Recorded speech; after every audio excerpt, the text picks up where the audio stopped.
Ink therapy, ink therapy, ink therapy, ink therapy.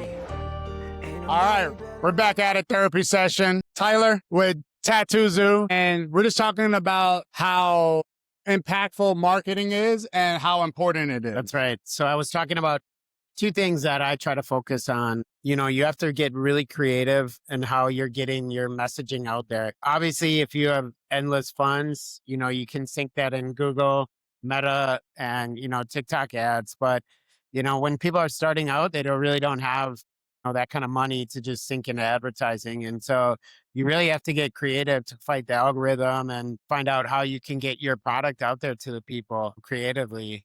A competitive space with social media and whatnot. And the second thing is, not every playbook works in every single niche or industry or demographic. And Right. so, you know what anthropology is, right? Or no? I do a little bit, but if you want to Anthropology explain is like about the it. study of humans, Yes. and the study of behavior and people. And so, my forte is it's called anthropological marketing. Wow. And you treat your customers as their own like subculture and understanding how they behave. Hmm. So, how a gym should market to people who need to get in shape or want to go on a diet. How they treat them and how those customers behave would be totally different than people that buy, pop culture toys or consumables like that. And so you can't run the same playbook, especially when it comes to marketing or a marketing director, that you would for other industries or other demographics of customers. Right. You kind of got to know your industry. You got to know your market. Yeah. And that's why I did so well at FK Irons. I married a tattoo artist. I fell in love with the tattoo industry. I've been in and out of the tattoo industry for, nearly 2 decades now. Wow. So, see it other brands and other big brands, and you can tell it's not one of us necessarily that's speaking to the customers. Right. It's someone from a very corporate tone and a very white collar type perspective. Yeah, and people read that and understand, like, okay, now Yeah, it doesn't pass the sniff test. Yeah. Right? That's what we always said. Like, Yeah. nah, this looks corporate bullshit. Like, it doesn't pass the sniff test. No, I think that's why your company is doing so well.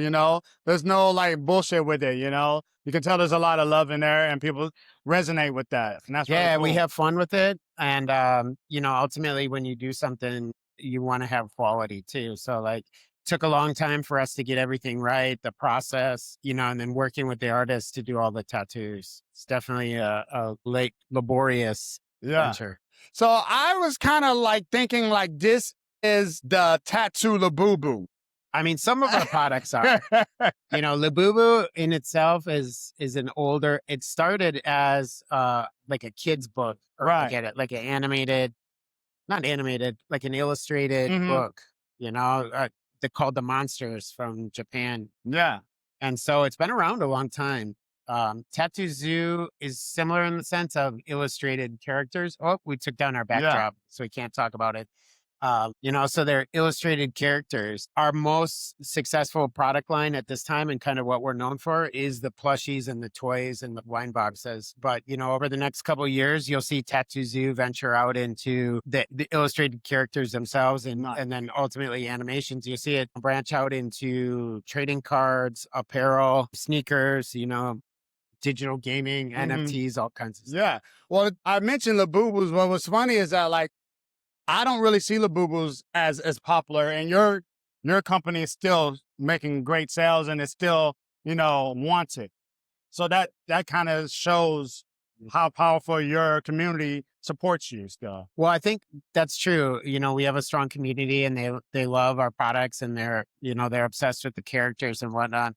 I think Labubu made one mistake, Pop Mart did, is they oversaturated the market. Yeah. And you saw it really being really popular when it was really tough to get the drops, and snagging the rare ones.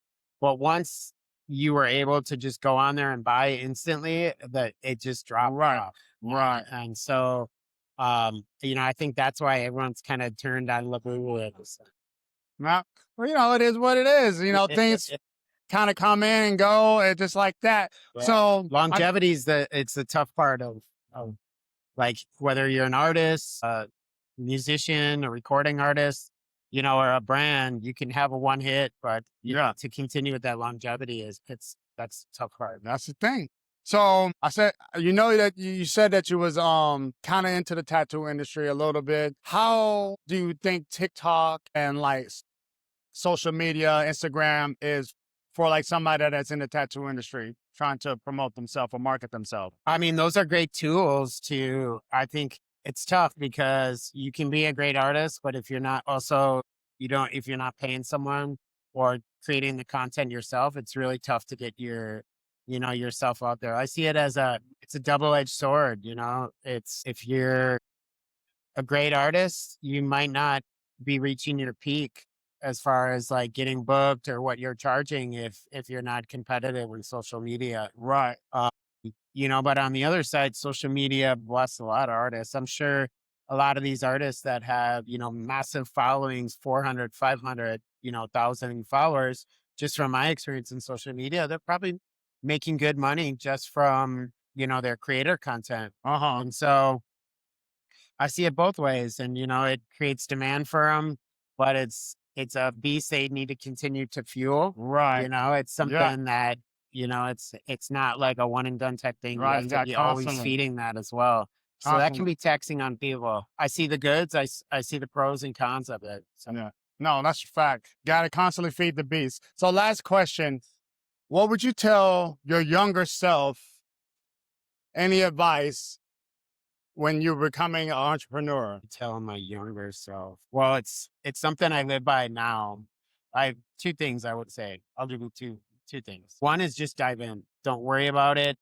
You don't know how to swim, dive in. You'll figure it out. Right. Um, you know, there's so many times to just where I see people that have come through my life or still in my life that have had great ideas, great concepts, and they just sat on a logo, arguing about a logo for like years. It's like I would see them down the road and be like, "Hey man, how's that going?" And be like, "Yeah, we still haven't started it." And it's like you just got to dive in and figure it out. Tattoo Zoo's gone through, we're on our third logo now. If I would have been waiting to have like my perfect logo, I wouldn't have never started this. Yeah. So I would just say dive in and figure it out. My wife's always like, "Oh, it's not perfect. It's not perfect." And it's like, yeah, but it's good enough. I always say MVP, but I say minimal viable product. Just get it out there. If you hold on to it too long, you'll miss a trend, you'll Right. miss the opportunity, or someone else will beat you to it. Right. So that's one thing. And the other thing I would say is, you and I talked about this earlier this weekend. It's really setting goals, whether it's yearly and then break it down to quarterly, break it down to monthly, break it down to weekly. Like those goals, they need to happen no matter what. Like Yeah. you wake up and you bang those out, or you don't get distracted by anything else. Like those are your goals that you're going to do, and those big ones that you do across a year, those should be the ones that are going to produce the biggest results. Wow. Yeah. There's if you give me a second to think about it, there's like this quadrant you can do when you're thinking about how to do things, and it's like the 4 Ds. It's like delete, and it talks about how much it produces and how much energy it takes. Wow. And if it takes a lot of your energy and produces low results, you delete it. If it's low energy and produces great results, you do it yourself. If it's high energy and high results, you delegate it to someone else. Okay. And if it's low, I don't know what the fourth one was. Right. I'm exhausted, but then you delay it. Okay. So it's delay, delegate, delete, or do it yourself. And so setting those goals, you decide like how much energy is this going to take and how much results it's going to take. And you whiteboard what you want to do for the year, whether it's traveling or, creating content or growing your TikTok page. You can run in place all day, but you're not going anywhere. Right. Right. Just because you're doing a lot doesn't mean you're getting a lot done. And so, I call them my non-negotiables or my macros. You have macro and micro, and I always call them macro because they're macro. That's like the big, the most important, the global stuff. Micro is like the details, the nitty gritty. You get too much micro in there and it's going to eat up your time and you're not going to hit your goals. Right. No, man. 100% right about, understanding what goals need to be taken care of, what things are, more serious, and some things aren't as serious. And then sometimes you got to pay some people. And I'm realizing that on my end too. I like to try to do everything myself. And I'm realizing, well, I could just pay somebody and then focus on the most important stuff. That's what I do. And, otherwise you're going to get too consumed with too much, micromanagement on your own. But it's good to understand too, like do it a few times yourself or understand the process or understand the system. So, no one can take advantage of you or no one can, try to pull a fast one on you. I understand how much time things take.